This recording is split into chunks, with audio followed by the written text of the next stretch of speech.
এবার ঢাকা বিশ্ববিদ্যালয়ের ক্যাম্পাসের চারপাশের অবস্থা সম্পর্কে জানতে যাচ্ছি এনামুল কবির রূপমের কাছে। রূপম, ক্যাম্পাসের চারপাশের অবস্থা আমাদেরকে জানাবেন।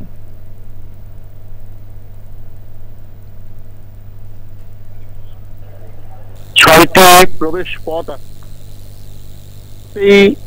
কড়া নিরাপত্তা ব্যবস্থা নেওয়া হয়েছে, কিন্তু এই নিরাপত্তা ব্যবস্থার বাইরে, ব্যারিকেডের বাইরে বিপুল সংখ্যক মানুষের সমাগম হয়েছে। এদের মধ্যে প্রধান যে দুটি প্রতিদ্বন্দ্বী দল ডাকসু নির্বাচনে, জাতীয়তাবাদী ছাত্র দল এবং ইসলামী ছাত্র কর্মী, সমর্থক এবং সাধারণ মানুষ ও উৎসুক জনতা এখানে ভিড় জমিয়েছে।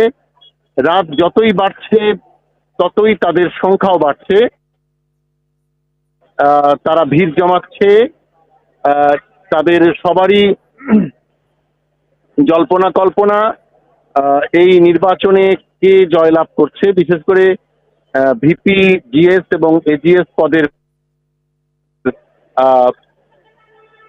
আলোচনার মূল কেন্দ্রবিন্দু এই তিনটি পদ। যারা ভিতরে ক্যাম্পাসে আমরা জানতে পেরেছি যে জাতীয়তাবাদী ছাত্রদল বিক্ষোভ মিছিলও করেছে, আর বাইরে এখন ক্রমেই উত্তেজনার টান টান হচ্ছে, কারণ কিছুক্ষণ আগে এখানে বিজিবির, আধা সামরিক বাহিনী বিজিবির নিরাপত্তা বাড়ানো হয়েছে এবং পুলিশ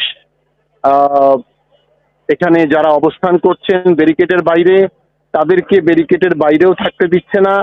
এতে আরো শঙ্কা জাগছে উপস্থিত লোকজনের মধ্যে।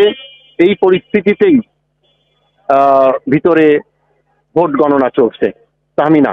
রূপম, আপনাকে ধন্যবাদ।